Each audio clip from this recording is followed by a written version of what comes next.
তাহলে এই যে কৃষ্ণ ভক্ত সুদামার কথা আমরা সবাই শ্রবণ করি মা, বেশিরভাগ আমরা এই লীলাটা আস্বাদন করি দাপর যুগ থেকে, কিন্তু এই সত্যযুগ থেকে ছিল আমার সুদামার সঙ্গে গোবিন্দের সম্পর্ক। তার সম্পর্ক খালি দাপর যুগে নয় মা, সত্যযুগ থেকে। কি করে না, সত্যযুগে ভালো করে মন দিয়ে শুনে রাখো, সত্যযুগে ভগবান বিষ্ণুর 4টি অংশ ছিল বাবা। কয়টি অংশ বললাম মা? আস্তে আস্তে আস্তে। ভগবান বিষ্ণুর কয়টি অংশ বললাম? 4টি। কি কি? বসুদেব, গুনবে তোমরা, শঙ্কর্ষণ, প্রদ্যুম্ন, অনিরুদ্ধ। কি কি বললাম? বসুদেব, শঙ্কর্ষণ, প্রদ্যুম্ন, অনিরুদ্ধ। তাহলে এই যে বসুদেব সত্যযুগ থেকে তারা যখন ত্রেতা যুগে এলো মা, এই বসুদেব তিনি হলেন কে? প্রভু রামচন্দ্র। শঙ্কর্ষণ হলেন কে? তার ভ্রাতা লক্ষ্মণ। আর প্রদ্যুম্ন তিনি হলেন ভরত, আর অনিরুদ্ধ তিনি হলেন কি? শত্রুঘ্ন। এখন এই প্রভুর 4টি অংশ 4 ভাই হয়ে রাজা দশরথের ঘরে এলেন লীলা। 4 ভাই হয়ে যখন লীলা করতে এলেন মা, জয় রাধ। এখন রাজা দশরথ মনে মনে চিন্তা করছে, আমার তো 4টি পুত্র, তাই 4 ছেলের মধ্যে আমার সিংহাসনের দায়িত্ব আমি কার কাছে তুলে দেব? না, এটা কি করে বুঝবে? কি করলেন? গুরুদেব বৈশিষ্ট্য মুনিকে স্মরণ করলেন। বৈশিষ্ট্য মুনি ছিল তাদের কুলগুরু মা। এখন গুরুদেবকে ডেকে জিজ্ঞাসা করছে, গুরুদেব আমার 4 সন্তানকে আপনি নিজে শিক্ষা দিয়েছেন, এখন আপনি বলতে পারবেন এই 4 ছেলের মধ্যে কার হাতে আমি আমার রাজত্ব ভার তুলে দেব? বৈশিষ্ট্য মুনি বলল, শোনো দশরথ, তোমার 4 ছেলেকে আমি নিজেই শিক্ষা দিয়েছি। তোমার এই 4 পুত্রের মধ্যে যদি তোমার অযোধ্যার দায়িত্ব কেউ নিতে পারে, সে হলো তোমার জ্যেষ্ঠ পুত্র রাম। তাহলে একটা কাজ করি প্রভু, আমি আমার বড় পুত্র অর্থাৎ জ্যেষ্ঠ পুত্র রামের রাজ্যাভিষেক ঘোষণা করে দিই, যাও বিলম্ব করো না। পরের দিন কি করলো মা? ঢেরা পিটিয়ে সারা অযোধ্যায় ঘোষণা করে দেয়া হলো যে আগামীকাল অযোধ্যার সিংহাসনে রাজা হয়ে বসবে দশরথের জ্যেষ্ঠ পুত্র রাম। সারা অযোধ্যায় ঘোষণা হয়ে গেছে। অযোধ্যাবাসীর মনেও খুব আনন্দ, হ্যাঁ আনন্দ ধরছে না। আর ওদিকে মা, এই প্রভু রামচন্দ্রের একজন বিমাতা ছিল, কি নাম? দেখি বলো কি নাম? হ্যাঁ, কৈকেয়ী। কৌশল্যা, কৈকেয়ী, সুমিত্রা, 3 পাটরানী ছিল তার। এই কৈকেয়ী কার মা ছিল? ভরতের মা। আর সুমিত্রা ছিল লক্ষ্মণ। লক্ষ্মণ আর কে? শত্রুঘ্নের মা। আর কৌশল্যা ছিল প্রভু রামচন্দ্রের মা। হ্যাঁ, এখন আমরা সবাই কৈকেয়ীকে মহাভারতে সবাই ভিলেন বলে জানলেও রামায়ণে সবাই জানি যে তার জন্যই তাকে বনবাসে যেতে হয়েছিল, এটা আমরা জানি মা। কিন্তু এর পেছনে যে সত্যটা রয়েছে, গুরু সত্য, সেটা আমরা জানি না। এই 3 মায়ের মধ্যে যদি রামচন্দ্রকে কেউ অধিক ভালোবাসত, সেটা হলো তারই সেই বিমাতা কৈকেয়ী। পাছে রামের ভালোবাসায় ভাগ পড়ে যায়, তাই নিজের পেটের পুত্র ভরতকে নিজের পিতৃলয়ে রেখে দিয়েছে, মানে বাবার বাড়িতে, আর নিজে ভালোবাসা দিয়ে রামকে বড় করে তুলেছে মাতৃস্নেহে। সেই রাম রাজা হবে মনে আনন্দ ধরছে না, নিরজনে বসে বসে রামের জন্য সুন্দর করে মালা গাচ্ছে। এমন সময় ওই কৈকেয়ীর ছোটবেলার দাসী, নাম তার মন্থরা, এসে কৈকেয়ীর কর্ণমূলে কুমন্ত্রণা প্রদান করছে। ডেকে বলছে, হ্যাঁ রে কৈকেয়ী, এই যে এত সুন্দর করে মালাটা গাচ্ছিস কার জন্য? বলে, কেন? কাল আমার পুত্র রাম রাজা হবে, তার জন্যই তো মালাটা গাচ্ছি। হ্যাঁ, আমাকে প্রণাম করবে আর আমি তাকে আশীর্বাদ স্বরূপ মালাটা পরিয়ে দেব। বলে, শোন, ওই রাম যদি সিংহাসনে বসে, তাহলে কৌশল্যা হবে রাজমাতা, আর তুই হবি ভিখারিণী। ওই কৌশল্যা রাজমাতা হবার পর যদি তোকে আদেশ করে যে হ্যাঁ রে কইকেয়ী, আমার পায়ে একটু তেল মালিশ করে দিয়ে যা তো ভালো লাগবে। হ্যাঁ, তুমি যার তার কন্যা নও, তুমি হলে কেকয় রাজার কন্যা কইকেয়ী। রাজকন্যা হয়ে তুমি যদি ওই কৌশল্যা দাসীপ্রীতি করো, মেনে নিতে পারবে তুমি? বলো, ভালো লাগবে দাসীপ্রীতি করতে? সঙ্গে সঙ্গে মা, যেই রাম তার এত প্রাণের অধিক প্রিয় ছিল, এক মুহূর্তে সেই রাম হয়ে গেল তার চোখের সব থেকে বড় শত্রু। মন্থরাকে ডেকে বলছে, তাহলে এখন আমি কি করব?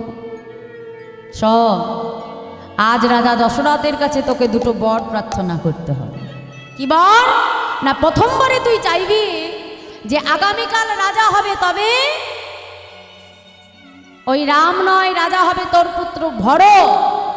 আর দ্বিতীয়বারে তুই চাইবি ওই রামকে 14 বছরের জন্য বনবাসে চলে যেতে। অভিমান কক্ষে এসে দরজাটা বন্ধ করে দিল সেই রাজমাতা কইকেয়ী। রাজা দশরথ খুঁজতে খুঁজতে মা যখন সেই কইকেয়ীর ঘরে এলো, দেখে তার ঘরের দরজা জানালা বন্ধ, আলো বন্ধ। ঢুকে এসে ডাকছে, কইকেয়ী,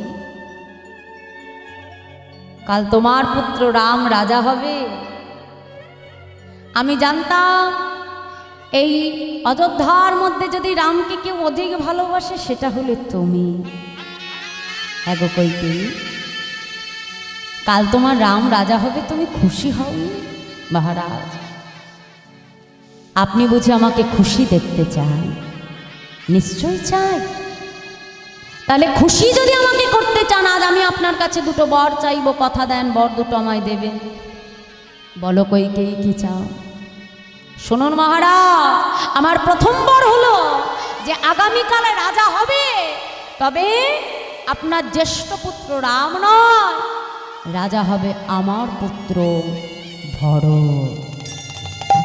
আর কাল সূর্যাস্তের পূর্বে 14 বছরের জন্য আপনার রামকে বনবাসে চলে যেতে হবে।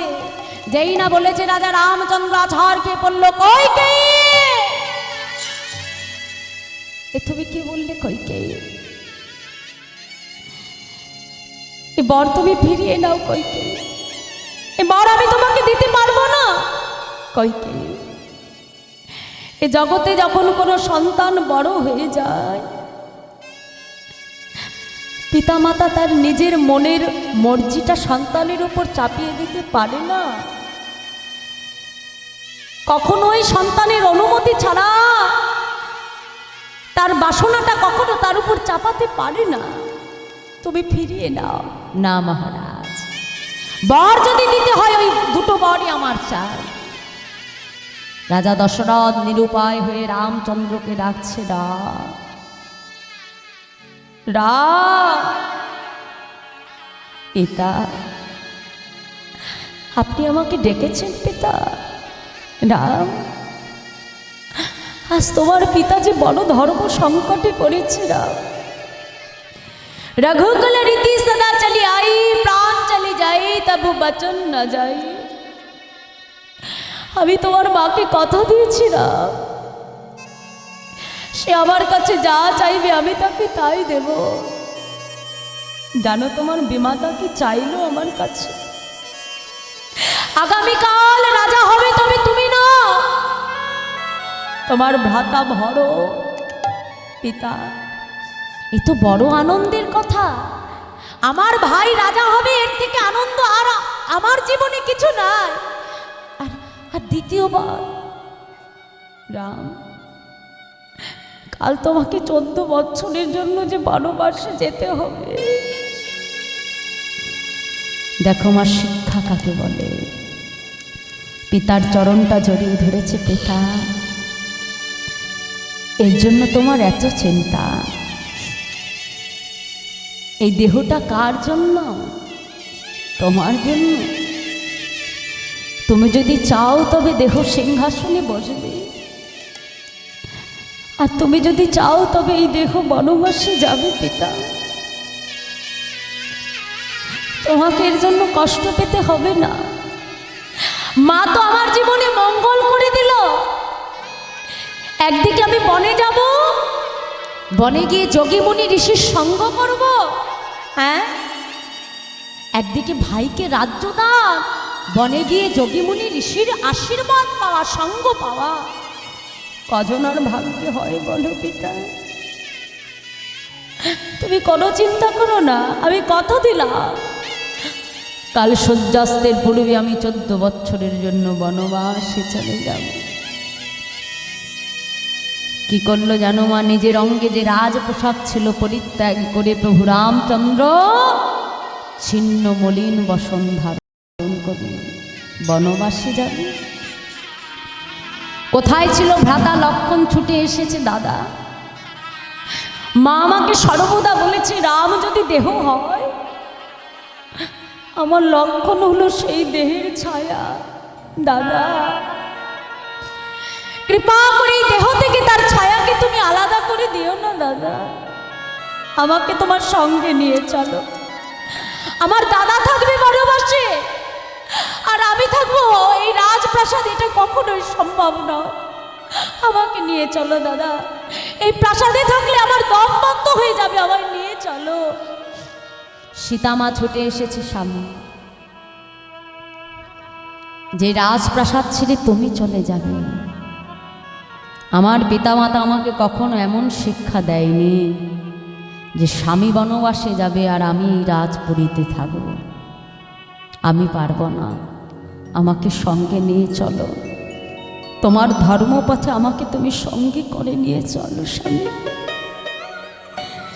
তিনজনে সর্বস্ব পরিত্যাগ করে যখন চলে যেতে যাবে, এমন সময় আসছে কে? মাতা কইকেয়ী। কইকেয়ী সীতার বাসনা তো পূর্ণ করে নিচ্ছে মা। আর কৌশল্যা কি করলো? কাল রাম রাজা হবে, মনে আনন্দ ধরছে না। রামের জন্য মঙ্গল প্রদীপটা জ্বালিয়ে নিয়ে যখন আসছে মা, এমন সময় দেখছে রামের সর্ব অঙ্গে ছিন্ন বসন। একে রাম, কাল তুমি সিংহাসনে বসবে অযোধ্যা রাজ, এমন বেশ কেন? কি হয়েছে বাবা? এমন মলিন বেশ পড়েছ তুমি? মা, আমি তো রাজা হব না মা, রাজা হবে আমার ভাই ভরত। তুমি তুমি কোথায় যাচ্ছ? মা, মাতৃ আজ্ঞা পালন করবার জন্য আমাকে যে বনবাসে যেতে হবে 14 বছরের জন্য, আমাকে বিদায় দাও না। কৌশল্যা ছুটতে ছুটতে আসলো কইকেয়ীর কাছে। কইকেয়ী, দেখ, তোর পুত্র ভরত রাজা হবে, এতে আমার কোনো দুঃখ নাই, কিন্তু বল, তুই যে স্বামীর কাছে দুটো বর চেয়েছি, তোর বরটা তুই ফিরিয়ে নে। তোর পুত্রকে তুই রাজা কর, আমার দুঃখ নাই, কিন্তু একজন মায়ের কাছ থেকে তার সন্তানকে তুই কেড়ে নিস না। আমার রামকে আমার কাছে ফিরিয়ে দে, তোর কথা ফিরিয়ে নেব। কইকেয়ী কিন্তু তার কোনো কথাই শুনল না মা। চলে গেলেন বনবাসে। ভরত তখন বাড়িতে ছিল না। কোথায় ছিল মা? আগেই বললাম, মামার বাড়ি। এখন সংবাদ পেয়েছে কালকে দাদা রাজা হবে, ফিরে এসেছে মামার বাড়ি থেকে। ওমা এসে কি দেখছে জানো? সারা অযোধ্যাটা না শ্মশান হয়ে গেছে। দেখি, কাল দাদা রাজা হবে, অযোধ্যাবাসী কারোর মনে কোনো আনন্দ নেই। ডেকে বলছে, অযোধ্যাবাসী, হ্যাঁ গো, আমার এই অযোধ্যার এমন দশা কে করেছে? অযোধ্যাবাসী ডেকে বলল, ভরত, আজ তোমার এক মা হতে সারা অযোধ্যার সর্বনাশ হয়ে গেল। যা, এই প্রশ্নটা তোমার মাকে যে জিজ্ঞাসা করো, কেন করলেন তিনি এমনটা আমাদের সঙ্গে, জিজ্ঞাসা করো। ভরত ছুটতে ছুটতে এসেছে, মা, এ তুমি কি করেছ? আজ তোমাকে মা বলে পরিচয় দিতে লজ্জায় আমার মাথাটা নিচু হয়ে যাচ্ছে। মা, তুমি ভাবলে কি করে দাদাকে সিংহাসন থেকে সরিয়ে সেই সিংহাসনে আমি বসবো? মা, এ জগতে পিতামাতা যদি কোনো অপরাধ করে সন্তানকে তার প্রায়শ্চিত্ত করতে হয়, তুমি যেমন দাদাকে বনবাসে পাঠিয়েছ, আমি নিজে গিয়ে আমার দাদাকে ফিরিয়ে আনবো এই অযোধ্যায়। ভরত ছুটতে ছুটতে চলেছে, চরণে জুতোও পরে নাই, পাদুকা নাই। কেন জানো? দাদা মলিন বসন করে না জানি কত কষ্টে এই বনপথ ধরে আমার দাদা গেছে বনবাসে। দাদার সেই কষ্টটা অনুভব করবার জন্য ভরত শূন্য পায়ে অর্থাৎ খালি পায়ে ছুটে যাচ্ছে দাদাকে ফিরিয়ে আনতে। হাতি ঘোড়া পালকি সব যাচ্ছে, কিন্তু কোনো কিছুতে নয়, পায়ে হেঁটে চলেছে দাদাকে ফিরিয়ে আনবে বলে। চিত্রকূট পর্বতে ফিরে এসে দাদার চরণটা জড়িয়ে ধরেছে। দাদা ফিরে চলো দাদা, তুমি যদি মনে করো আমি মায়ের সঙ্গে পরামর্শ করে তোমায় বনবাসে পাঠিয়েছি, দাদা গো, এই কথাটা ভাববার আগে যেন আমার মৃত্যু হয়। দাদা ফিরে চলো। বড় আমি তো ফিরে যেতে পারবো না ভরত। আমি বলছি তাও যাবে না? না, আমি বাবার কাছে কথা দিয়েছি 14 বছর পূর্ণ না হওয়া পর্যন্ত আমি ফিরে যেতে পারবো না। বেশ দাদা, ফিরেই যদি না যাও তবে একটা কাজ তোমাকে করতে হবে। তোমার চরণের পাদুকা দুখানা তুমি আমার হাতে তুলে দাও দাদা। যতদিন না তুমি অযোধ্যায় ফিরবে, তোমার পাদুকাকে সিংহাসনে রেখে ওই মাটিতে বসে আমি 14 বছর তোমার রাজ্য পরিচালনা করে দেব দাদা। কিন্তু কথা দাও, 14 বছর পূর্ণ হওয়া মাত্রই তুমি আবার তোমার সিংহাসনে ফিরে যাবে। ওমা, প্রভু রামচন্দ্র বনবাসে থেকে কি কষ্ট পেয়েছিল মা? ভরত তার দ্বিগুণ কষ্ট সহ্য করেছিল ওই রাজপ্রাসাদে থেকে প্রায়শ্চিত্ত করবার জন্য। এই তো আগেকার দিনে ভাই ভাইয়ের ভালোবাসা ছিল মা, যেটা এখন আর খুঁজে পাওয়া যায় না। ভাই ভাইয়ের ভেদাভেদ হয়ে যায়। হ্যাঁ, আজ রামায়ণ আমাদেরকে শিক্ষা দিয়েছে ভালোবাসা কাকে বলে মা। দেখবে ভাই ভাইয়ের মধ্যে যদি মিল থাকে না মা, যেমন একটা লাঠি থাকলে কি হয়, খুব সহজে ভেঙে দেওয়া যায়। কিন্তু আমি যদি 5টা লাঠিকে এক জায়গায় জড়ো করে দিই, সহজে ভাঙতে পারবে মা? পারবে না। ভাই ভাইয়ের মধ্যে যদি মিল থাকে তাহলে দেখবে পাড়া প্রতিবেশীরাও তাদের ভয় করে চলে, যে বাবা ওই বাড়িতে কিছু বলা যাবে না, একজনকে বলবে আরো 4 জন ছুটে আসবে ভাইরা, কি মা তাই না? যাকে বলে যৌথ পরিবার, যেটা থাকলে সবাই দেখবে ভালোবাসে আবার ভয়ও করে চলে, তাদের একটা সম্মান থাকে আলাদা। কিন্তু যদি ভাই ভাইয়ের মিল না থাকে মা, সেখানে খুব সহজে তারা ঢুকে যেতে পারে, ভাই ভাইয়ের ফাটলটা ধরানো, তাই না? রামায়ণ দেখিয়ে দিয়েছে ভাই ভাইয়ের ভালোবাসা কাকে বলে। তার 14 বছর পূর্ণ হবার পর প্রভু রামচন্দ্র যখন অযোধ্যায় ফিরে এলে, অযোধ্যায় ফিরে আসবার পরে মা আজকে যখন সিংহাসনে তিনি বসলেন, বসবার পর এবার প্রভু কি করছে, যে যা চাইছে প্রভু তাকে তাই দিচ্ছে। হ্যাঁ, এখন ভরত একটা কোণে চুপটি করে দাঁড়িয়ে আছে। ভরতের কাছে এসে প্রভু বলছে, আচ্ছা ভরত বল ভাই, তুই আমার কাছে কি চাস? আজ আমার বড় আনন্দ, যে যা চাইবে আমি তাকে তাই দেব। দাদা তাহলে কথা দাও, আজ যা চাইবো তুমি তাই দেবে দাদা। বেশ, বল কি চাস? শোনো দাদা, যেদিন ভাই হয়ে ওই চিত্রকূট পর্বতে আমি তোমায় ফিরিয়ে আনতে গিয়েছিলাম দাদা, সেদিন ভাই বলে তুমি আমাকে ফিরিয়ে দিয়েছে। কিন্তু বনে যে কোথায় বানরের রাজা সুগ্রীব, তাকে তোমার বন্ধু করেছো। হ্যাঁ তাই তো? বনে যে তুমি কতজনকে বন্ধু করেছো, গুহকের রাজা চণ্ডাল, তাকে তোমার বন্ধু করেছো দাদা। কিন্তু আমি তোমার ভাই বলে সেদিন আমায় ফিরিয়ে দিয়েছি। তাই দাদা তোমার কাছে আমার একটাই মিনতি গো দাদা, জানি না এই জন্ম আমি আবার পাবো কিনা দাদা, তাই এই জন্ম যদি আমার আবার পেয়ে থাকি দাদা, কথা দাও দাদা, সেই দিন আমাকে কি করবে জানো? তোমার বন্ধু করে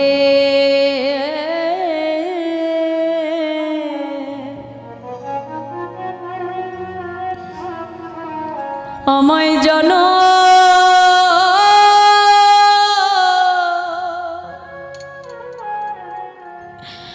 জনম দিও।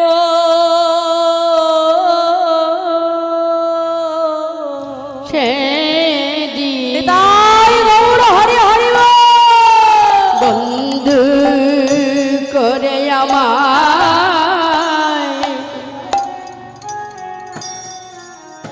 জনম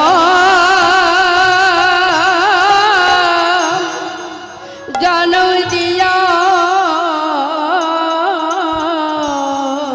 যেন তোমার চরণ সেবা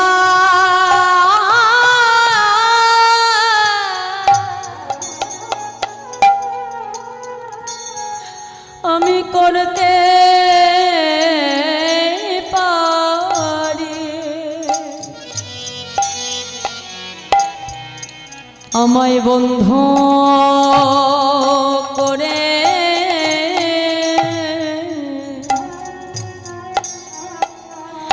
তুমি জানো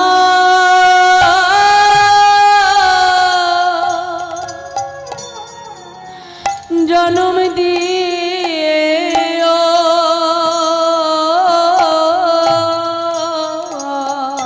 তোমার চরণ হরি বল হরি বল।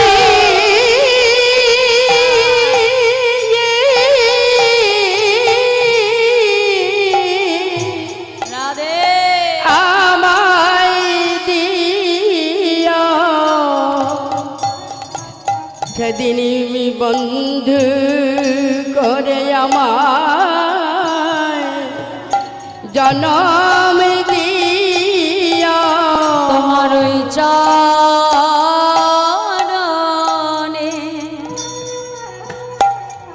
দাস করিও আমায় বন্ধু করে জনম দিও তোমার ওই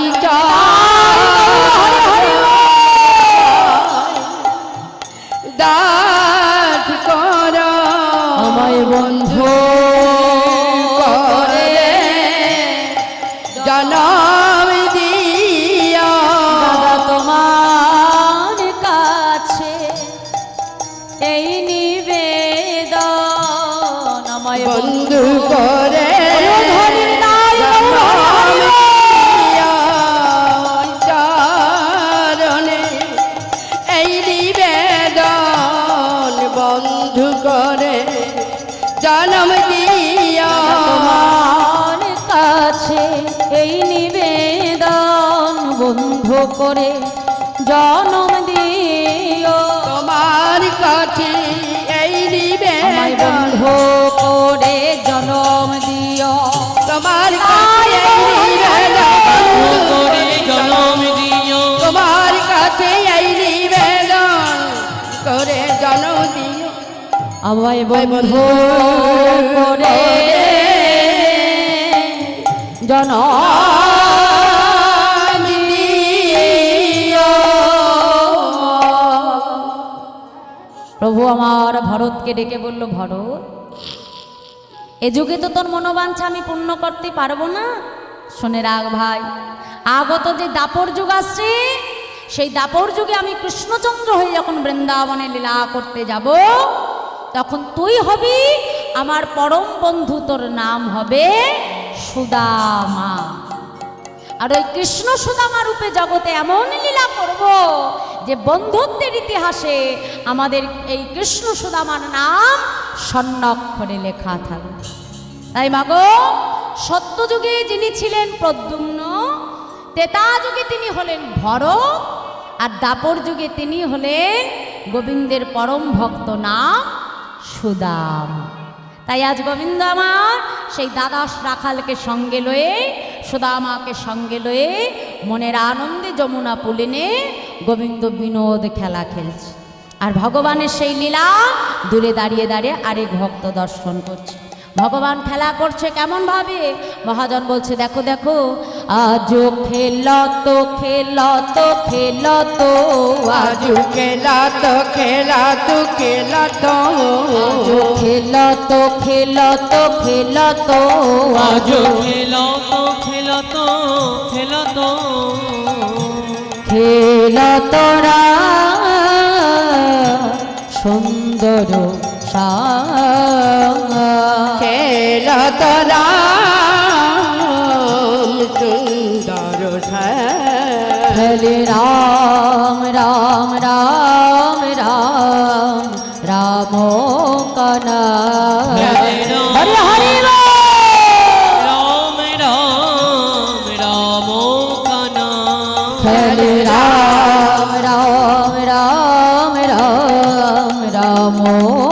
কানাই খেলে রাম রাম রাম রাম রাম কানাই প্রিয় শ্রীদাম সুদাম শনে শ্রীদাম সুদাম শনে প্রিয় শ্রীদাম সুদাম শনে রাম সুদাম শনে তপন তনয়া তীরে কেলে তপন দানায়া তীরে কেলি ধবলি শ্যামলি আউরিয়া ধবলি শ্যামলি আউরি আউরি ধবলি শ্যামলি আউরিয়া ধবলি শ্যামলি আউরি আউরি পুকারে চলো তো কানরি হরে রাম রাম রাম রাম রাম কানাই হরে রাম রাম রাম রাম রাম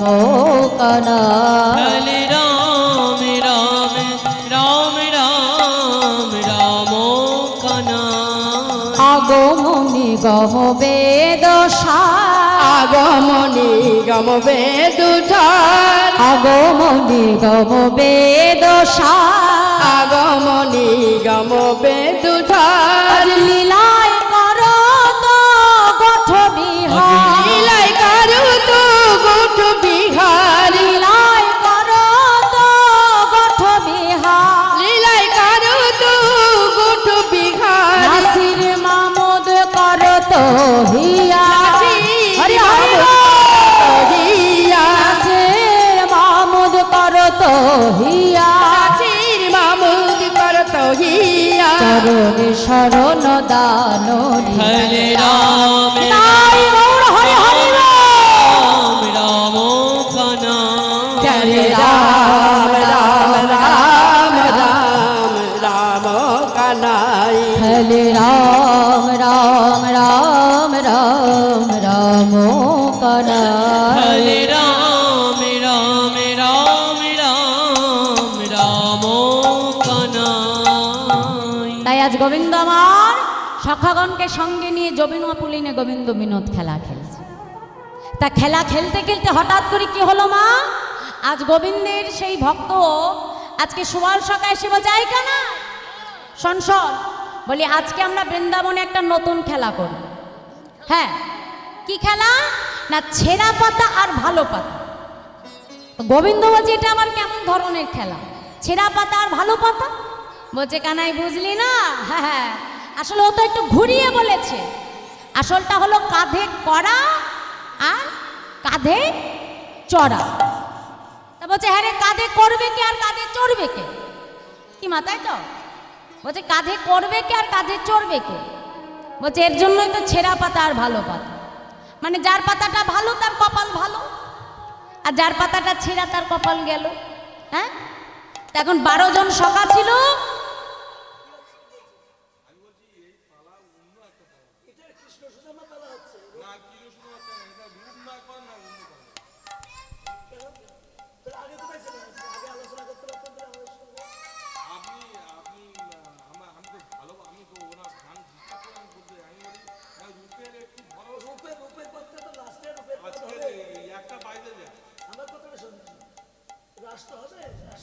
জয় রাধা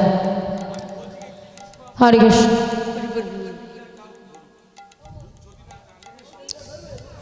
রূপ জানো তো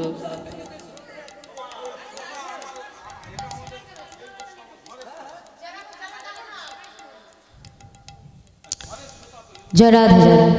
তাহলে এটা আগে বলা দরকার ছিল, পালার অর্ধেকে চলে গেছে।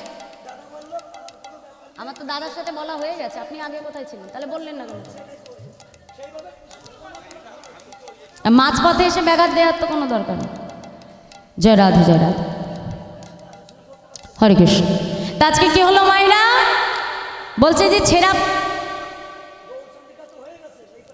এখন যেই বলছে ছেঁড়া পাতা আর ভালো পাতা মা, অর্থাৎ কাঁধে করা আর কাঁধে চড়া।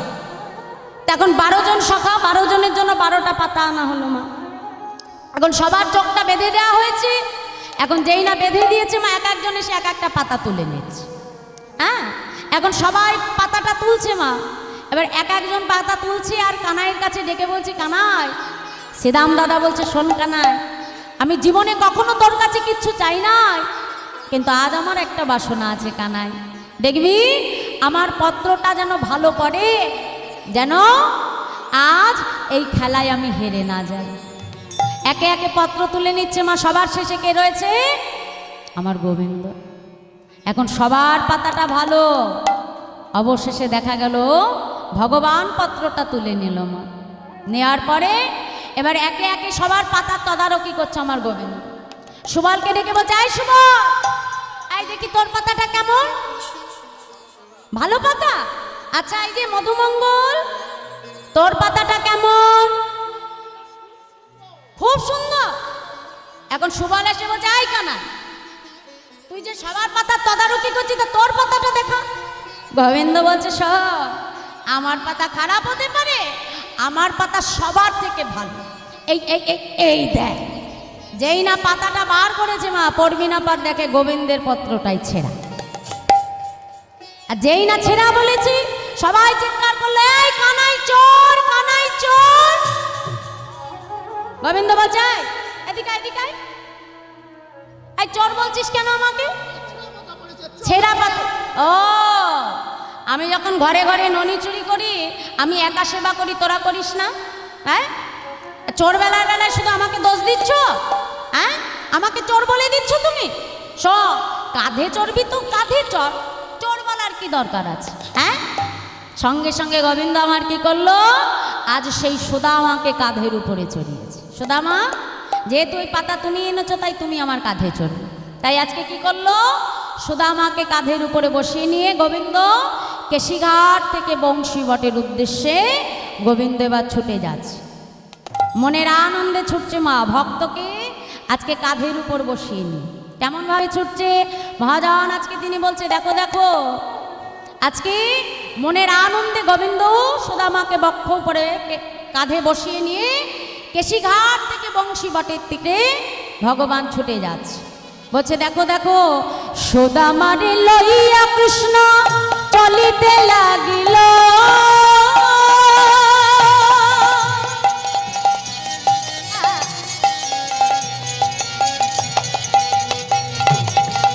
পক্কয়াম্র বৃক্ষ তলে আসিয়া দাঁড়ালো, পক্কয়াম্র বৃক্ষ তলে আসিয়া দাঁড়ালো, পক্কয়াম্র বৃক্ষ তলে আসিয়া দাঁড়ালো, পক্কয়াম্র বৃক্ষ তলে আসিয়া দাঁড়ালো। আজ সুদামারে লইয়া কৃষ্ণ চলিতে লাগিল,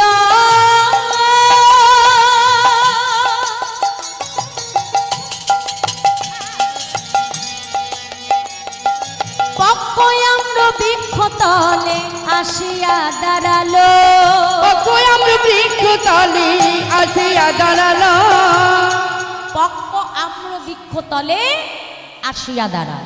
আস্তে, পক্ক মানে কি মা? পক্ক মানে কি? পাকা। আম্র মানে, আস্তে আস্তে, ঠিক আছে, আম্র মানে কি? আম, তাই তো মা? এখন ওই সুদামা কি হয়েছে, কাঁধের উপরে বসে আছে তো, ওদিকে মন দিও না মা, যা হওয়ার হয়ে গেছে। এখন সুদামা কাঁধের উপরে বসে আছে তো, এখন দূর থেকে দেখছে গাছে বেশ সুন্দর সুন্দর আম ধরেছে। হ্যাঁ, যেই না দেখেছে সঙ্গে সঙ্গে কানাইকে ডেকে বলছে, আয় কানাই, শোন শোন শোন কানাই, শোন ভাই, কানাই দাঁড়া রে, দাঁড়া রে, কানাই হরে হরে দাঁড়া রে, ও কানাই দাঁড়া রে, দাঁড়া রে, কানাই দাঁড়া রে, দাঁড়া রে, পাকা পাকা আম ফলেছে, দাঁড়া রে, দাঁড়া রে, আর পাকা পাকা আম ফলেছি, দাঁড়া রে, দাঁড়া রে, পাকা পাকা আম ধরেছে, দাঁড়া রে, দাঁড়া রে, ওই পাকা আরে! পাকা আম ধরেছে, দাঁড়া রে, দাঁড়া আজ কৃষ্ণ সেবায় লাগবে বলে, দাঁড়া রে, দাঁড়া রে, আর কৃষ্ণ সেবায় লাগবে বলে, দাঁড়া রে, দাঁড়া রে। কি বলছে মা? পাকা পাকা আম ধরেছে, যেই না গাছের দিকে তাকিয়েছে দেখছে বড় পাকা পাকা সুস্বাদু আম। সঙ্গে সঙ্গে সুদামা ওই কাঁধের উপরে বসেছিল, গাছ থেকে একটা আম পেড়ে নিচ্ছে। পেরে নিয়ে কি করলো, আমের সুন্দর করে খোসাটা ছাড়িয়ে নিয়ে এখন আমটা দিয়ে মনে মনে চিন্তা করছে, না এই আমটা আগে কানাইকে দেওয়া যাবে না। কেন দেওয়া যাবে না? না বৃন্দাবনের সবাই ভালো, ব্রজবাসীরা ভালো, সখাগণও ভালো, কিন্তু আমাদের রাজা তো ভালো না। কংস রাজা বড় দুষ্টু রাজা, হ্যাঁ, আমাদের ওই কানাইকে হত্যা করবে বলে কত অগাসুর বগাসুর পুতানাসুরকে পাঠিয়েছে আমাদের কানাইকে হত্যা করবে। হ্যাঁ, কানাইকে হত্যা করবে বলে কত লীলা করেছে সে, কত ছলনার আশ্রয় নিয়েছে সে। এইদিকে তাকাও মা, ঠিক আছে? হ্যাঁ, এখন যদি এই আমের মধ্যে কানাইকে মারবার জন্য বিষ মিশিয়ে রেখে দেয়, হ্যাঁ, আমের মধ্যে যদি বিষ মিশিয়ে রেখে দেয়, এই আম কানাইকে আগে দেওয়া যাবে। কি করলো মা? আমটা পেরে নিয়ে জিহ্বা দ্বারা লেহন করছে, ভালো করে আমটা চেটে দেখছে যে আমে বিষ মাখানো আছে কি না। হ্যাঁ, এবার আমটা খেয়ে দেখছে যে এতে কোনো বিষ নাই, ভালো লেগেছে। সঙ্গে সঙ্গে কি করলো, আমটা নিয়ে সঙ্গে সঙ্গে আজকে সুদামার সম্মুখে, সুদামা কি করলো, গোবিন্দের সম্মুখে ধরেছে, ধরে বলছে, কানাই এইবার তুই সেবা কর। হ্যাঁ, দেখা কানাই, বৃন্দাবনের আম সেটা কত প্রকৃত সুস্বাদু তো হবে, কিন্তু শোন কানাই, এই আমটা আরও বেশি সুস্বাদু। কেন জানিস কানাই? শোন শোন, আমটা দিয়েছি বলে সবটুকু যেন খেয়ে রাখিস না, আমার জন্য একটু রেখে দিস। গোবিন্দ বলছে, কেন রাখবো? হ্যাঁ, সুদামা বলছে, কেন রাখবি জানিস কানাই? শোন শোন, ও কানাই, তোরে ঠো বড় মিঠো লাগে ভাই রে কানা, তো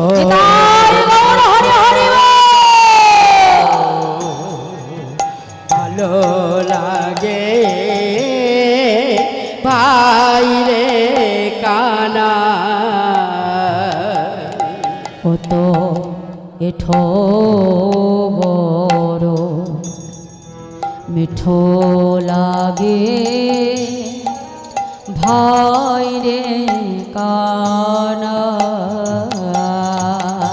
উতরে ঠো বড় বড় মিঠো লাগে ভাই রে কানাই। আমরা খাইতে বড় সুখ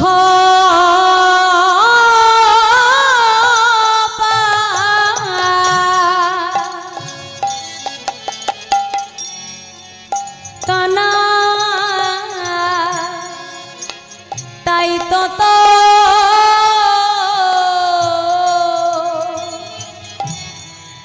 এঠো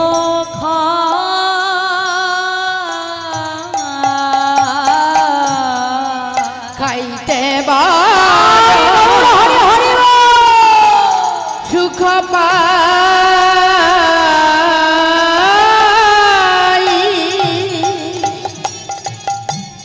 তাইতে তো রে ঠুকাই, আবার খেতে খেতে মোতে, আবার খেতে খেতে মুখ হতে, আবার খেতে খেতে মোতে, খবর খেতে খেতে মুখ আমার দিতে হলো ভাই। উতরে নিতাই গৌর হরি হরি ভাই রে কানাই, ও তোর ঠো বড় মিঠো লাগে ভাই রে কানা ও তোরে ঠো বড় মিঠো লাগে ভাই রে কানাই তোর রাঙায়া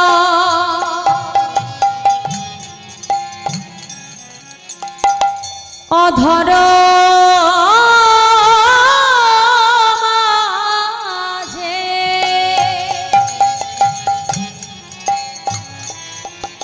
কানা না জানি কে সুধায় আছে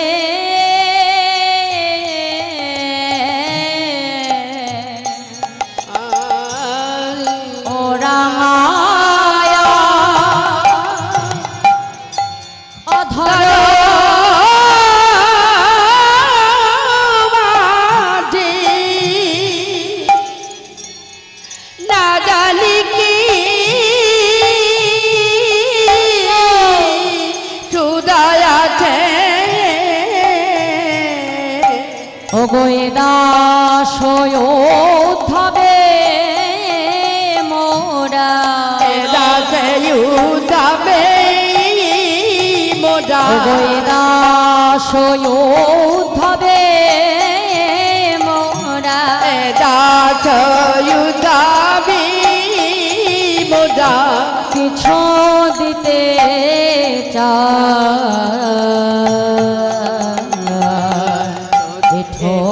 বড় নিতাই গৌর হরি হরি বাইরে কানা ও তোরে ঠো বড় মিঠো লাগে ভাই রে কানা ও তোরে ঠো বড় মিঠো লাগে ভাই রে কানাই এই যে বৃন্দাবনের সখা সখ্য এই যে ভালোবাসা মা বৃন্দাবনে বেশি দিন স্থায়ী হলো না ভগবান তিনি বৃন্দাবনে লীলা করেছিলেন আস্তে আস্তে মা 11 বছর 10 মাস 26 দিন আস্তে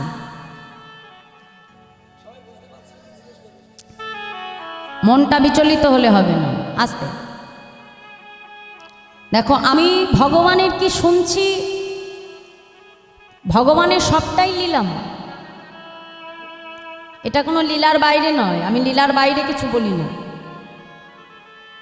সবটাই গোবিন্দ কথা সবটাই তারই কথা শোনাটা যদি প্রকৃত শোনার মতো হয় মা আমি যেটাই শ্রবণ করি না কেন যে ভাগবতীয় কথা যে ভগবানের কথা আমি আস্বাদন করব শোনাটা যেন সঠিক হয় আমি এটা আগেই বলেছি মা মনকে সরিয়ে নিয়ে গেলে হবে না ভ্রমিত তোমাকে অনেকজন করবে মা কিন্তু লক্ষ্য পূরণ করবার জন্য লক্ষ্য যদি আমার স্থির না হয় যদি মাঝপথে আমি বিচলিত হয়ে যাই মা সঠিক গন্তব্যে পৌঁছাতে পারব না লক্ষ্য যদি স্থির হয় যে যেই পথেই নিয়ে যাওয়ার চেষ্টা করুক না কেন দেখবে সময় মতো তুমি ঠিক পৌঁছে যাবে না তাই গৌর হরি বল হরি বিচলিত হলে হবে তা আজকে কি হলো মা ভগবানের এই যে ভালোবাসা সখাদের সঙ্গে বেশি দিন স্থায়ী হলো না কেন কংস রাজা তিনি কালক্রমে জানতে পারলেন এই যে কৃষ্ণ এই বসুদেবের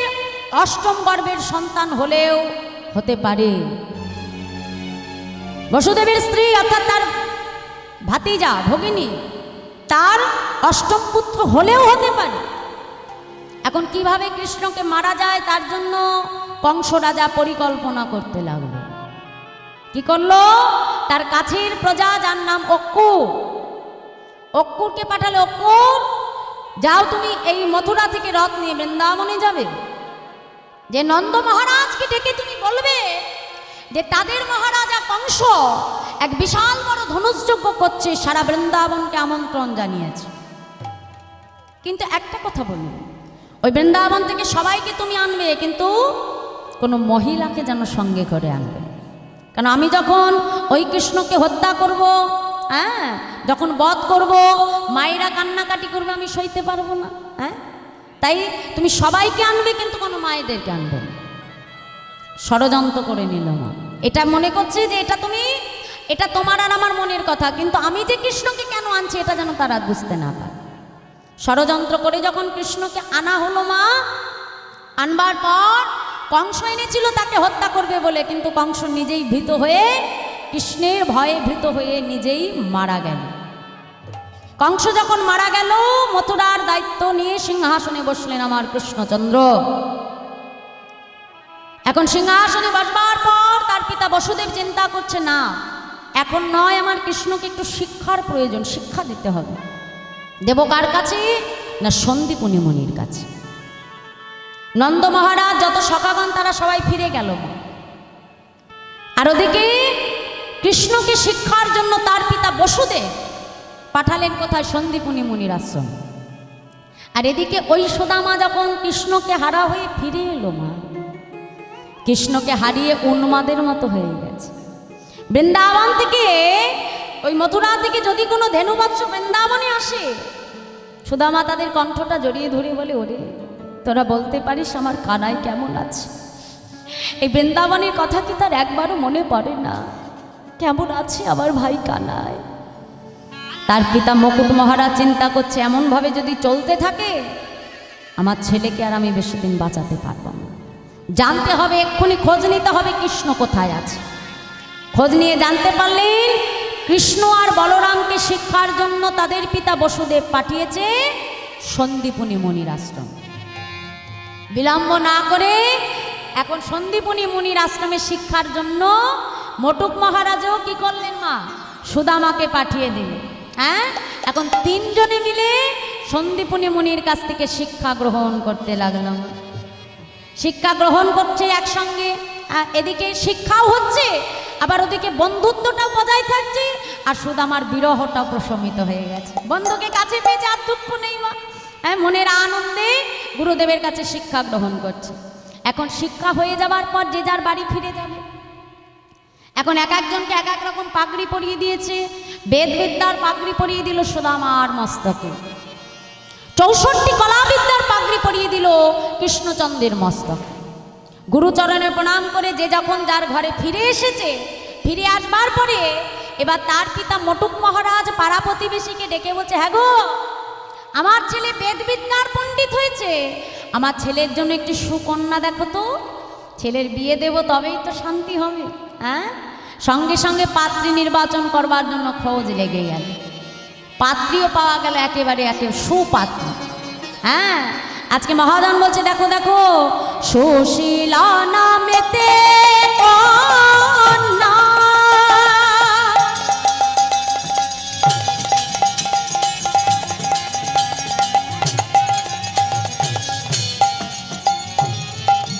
রূপে গুণে সমান,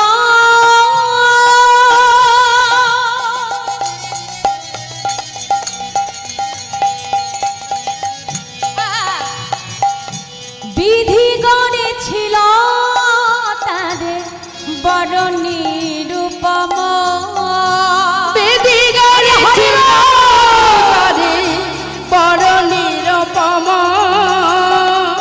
শুভ দিনে শুভক্ষণে দুহার বিবাহ হইল, আর শুভ দিনে শুভক্ষণে দুহার বিবাহ যে হলো, আজ পাড়া প্রতিবেশীর মনে আনন্দ হইল, পাড়া প্রতিবেশীর মনে আনন্দ হইল, তাদের আনন্দয়া ধরে না রে, তাদের আনন্দ ধরে না রে, আনন্দয়া ধরে না রে, তাদের আনন্দ আর ধরে না রে, সুদামার বিবাহ কালে আনন্দয়া ধরে না রে, সুদামার বিবাহের কালে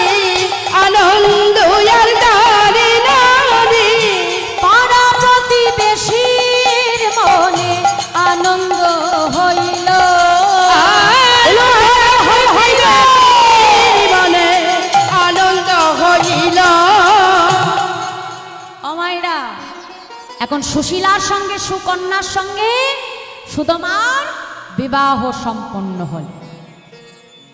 এই সুখও তার বেশি দিন কপালে সহ্য হলো না মা। এক মহামারীতে একই সঙ্গে তার পিতা মাতাকে হারিয়ে ফেলল সুদামা। এতদিন সংসারের কষ্টটা বুঝতে পারেনি।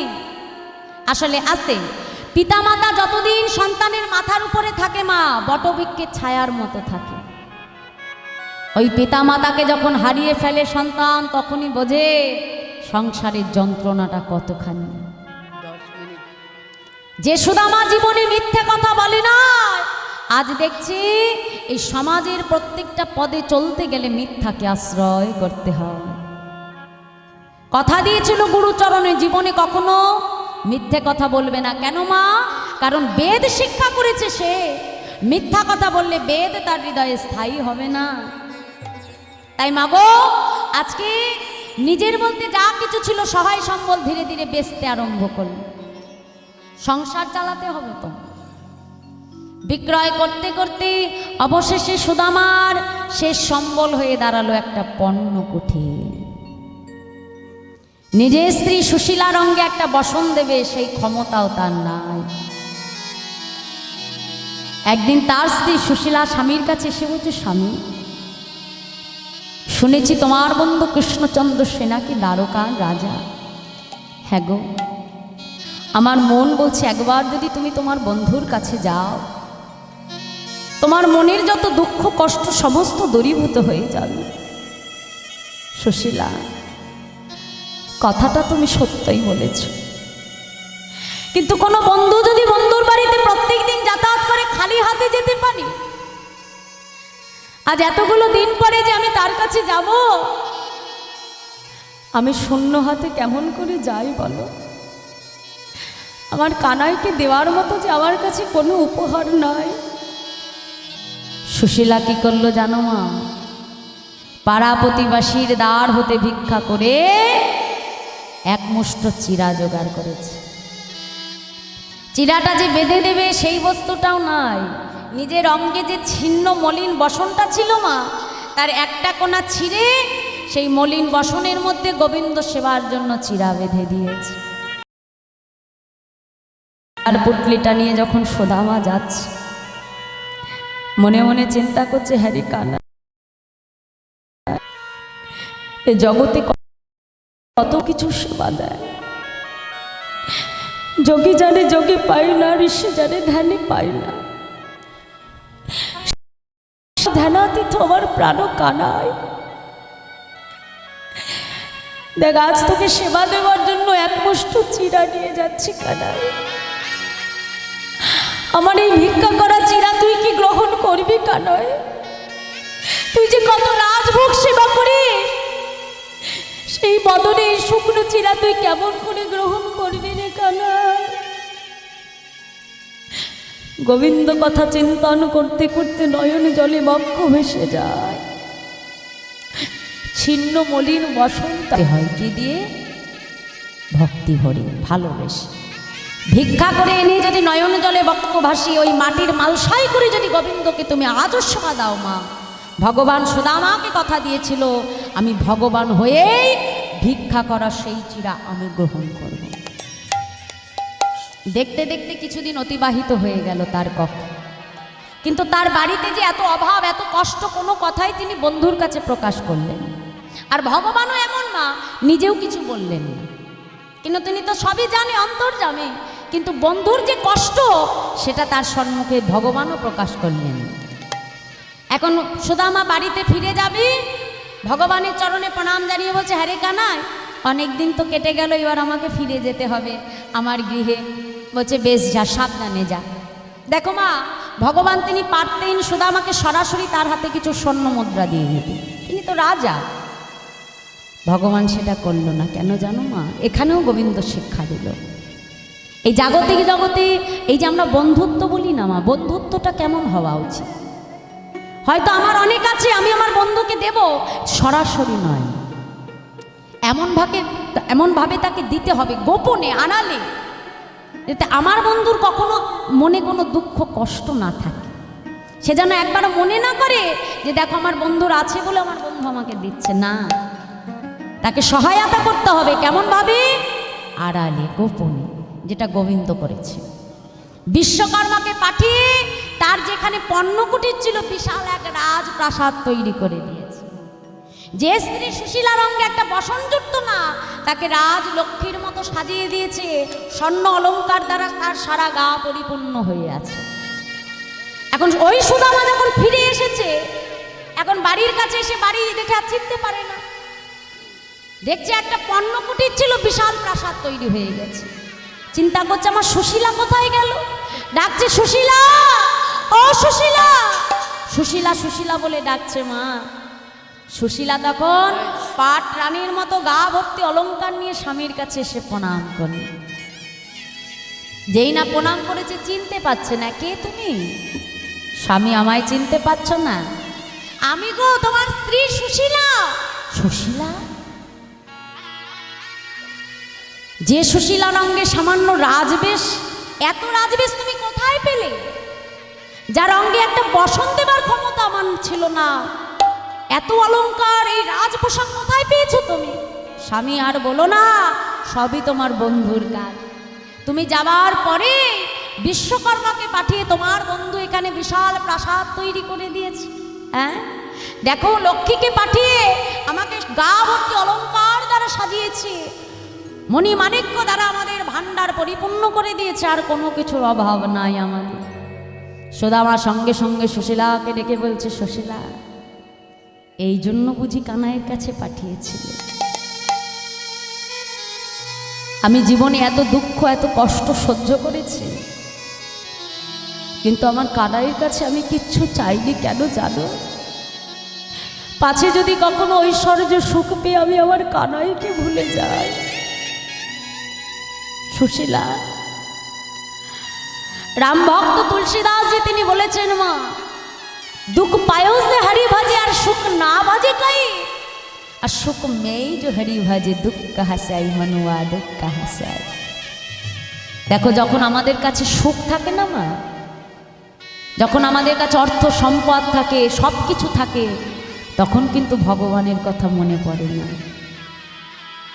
কিন্তু যখন দেখবে দুঃখ পাই, কষ্ট পাই, তখন বেশি করে ভগবানের কথা মনে পড়ে।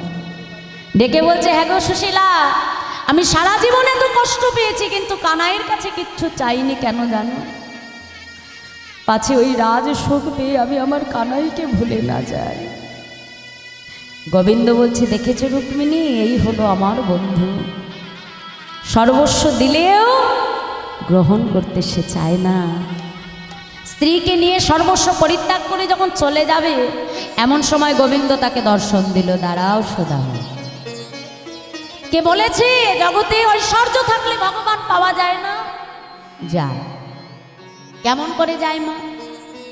দেখো, নিজের বাড়িটা যখন 4-5 তলা তৈরি করব, ভগবানের জন্য একটা সুন্দর করে মন্দির তৈরি করতে হবে।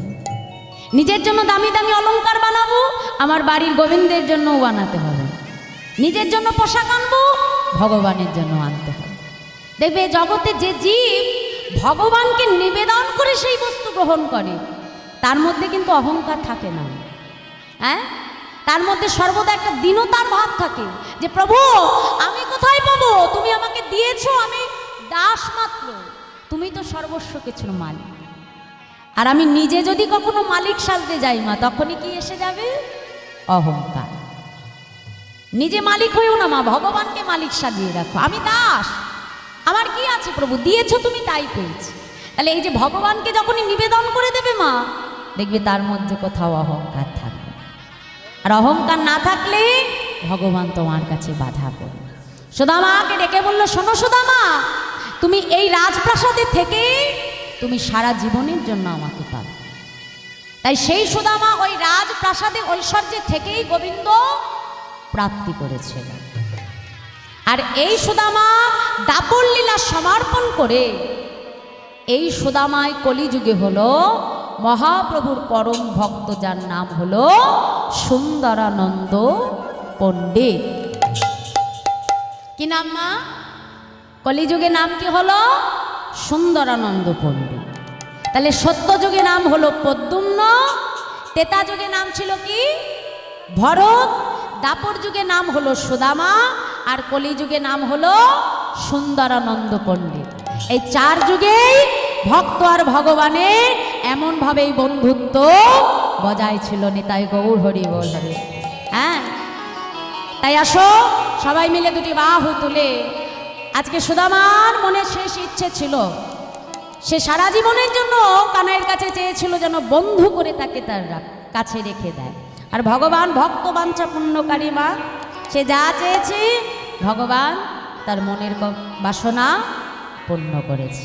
জয় রাধে। তা আসো মা, যেহেতু এরপরে রাসলীলা হবে, হ্যাঁ, আমরা ছোট্ট করে একটু রূপের পদ আমরা গাইব, তোমরা আস্বাদন করো। জয় রাধে, জয় রাধে। এমন কালিয়া চাঁদে কে বানালো বে, এমন কালিয়া চাঁদি কে বানালো রে,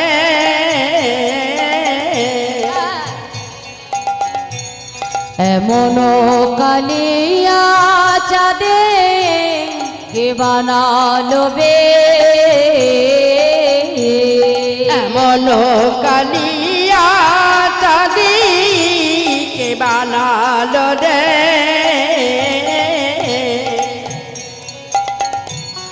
অকলঙ্ক কুলেতে, অলকলঙ্ক কুলেতে, অকলঙ্ক কুলেতে, অকলঙ্ক কুলেতে, কলঙ্ক পড়বে,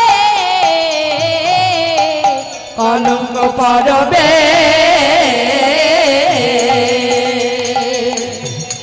এমন কালিয়া চাঁদি কে বানালো রে। ও মাইরা, আজ রাধারানী বেলি অবসানকালে যমুনায় জল আনতে গিয়ে গোবিন্দ বদন দর্শন করে গোবিন্দের রূপের কথা সখীদের কাছে বর্ণন করছে। বলছে, শোন সখী, আর যমুনায় গিয়ে আমি কি দেখলাম জানিস? শোন, একটা অপরূপ দৃশ্য আমি দেখলাম। কি দেখলাম শোন, শোন কি বলছে? চাঁদের গাছ, চাঁদের পাতা, চাঁদের ফল ফুলে, চাঁদের ফল ফুল দে, এমন কভু দেখি নাই রে, এমন কবু দেখি নাই রে, এমন কভু দেখি নাই রে, এমন কভু দেখি নাই রে, চাঁদের গাছ চলে, চাঁদের গাছ চালে, এমন কালিয়া চাঁদি কে বানালো রে, এমন চাঁদি কে বানালো রে। রাধারানী সখীদেরকে ডেকে বলছে, শোন সখী, আজ আমি যমুনা পুলিনে গিয়ে 24.5টা চন্দ্র দেখেছি। কয়টা চাঁদ মা? 24.5। আমরা দেখেছি কখনো 24.5টা? সখীরা বলছে, এই রাধে, তোর মাথাটা একেবারে খারাপ হয়েছে নাকি রে? হ্যাঁ, গগনে আবার 24.5 চাঁদ দেখা যায় নাকি? রাধারানী বলছে, এ তো যার তার দর্শন নয়, রাধারানীর দর্শন। গোবিন্দের কাছে গোবিন্দকে দর্শন করে 24.5টা চাঁদ দেখেছে। এবার আমি বুঝিয়ে দিই মা কি কি দেখলো। বলছে, এই সখী শোন শোন, এই 24.5 চাঁদ দেখবি? আমি দেখাচ্ছি, ভালো করে দেখ। কি বলছে? 10 চাঁদ নাচে গায় মুরলীর রন্ধে, মুরলীর রন্ধে, ও মাইরা, কি বলছে? 10 চাঁদ নাচে গায় মুরলীর রন্ধে, মানে গোবিন্দের হাতে যে এই যে 10টা আঙুল, আঙুলে যে নখরমণি আছে, এই যে নখরমণি, এগুলোকে দেখে রাধারানী মনে করছে যেন এক একটা চাঁদ। আর এই চাঁদ যখন, মানে গোবিন্দ মুরলী ধ্বনি করছে বংশী বাটে দাঁড়িয়ে, আর এই মুরলী ধ্বনি যখন করছে মনে হচ্ছে 10টা চাঁদ যেন একসঙ্গে নৃত্য করছে। তাহলে 10টা চাঁদ হয়ে গেল, আর 10টা চাঁদ দেখছে কোথায়? 10 চাঁদ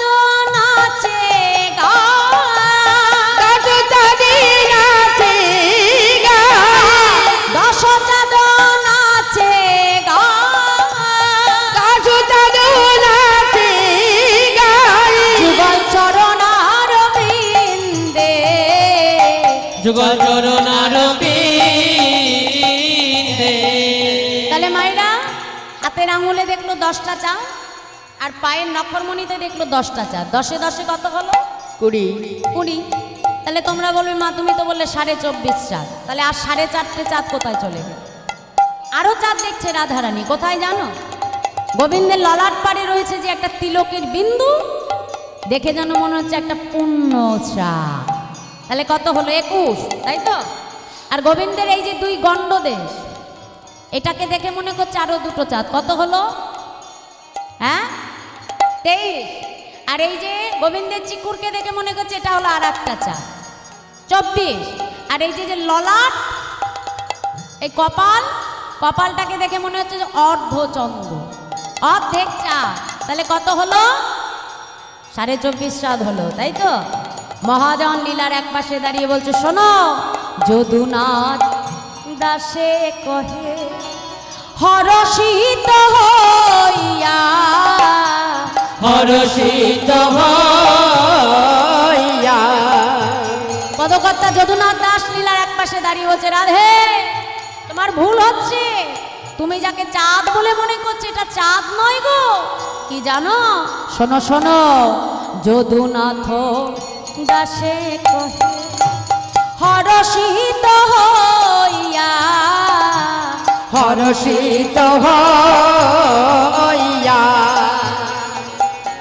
চাঁদ নহে নন্দ সুত, চাঁদ নাহি অঙ্গযুত, চাঁদ নহে নন্দ সুত, চাঁদ নাহি অঙ্গযুত, আছে দাঁড়াইয়া, আছে দাঁড়াইয়া ধরে এমন কালিয়া চাঁদে কে বানালো রে, এমন কালিয়া চাঁদে কে বানালো রে, এমন কালিয়া চাঁদে কে বানালো বে। তাই আজ রাধারানী আমার সখীদের কাছে রূপের কথা বর্ণন করছে।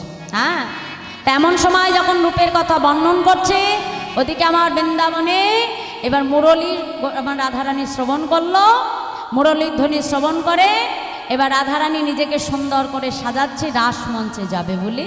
এর পরবর্তী লীলা আপনারা সর্বলীলার মুকুটমণি সেই গোবিন্দের রাসলীলা আপনারা আস্বাদন করবেন।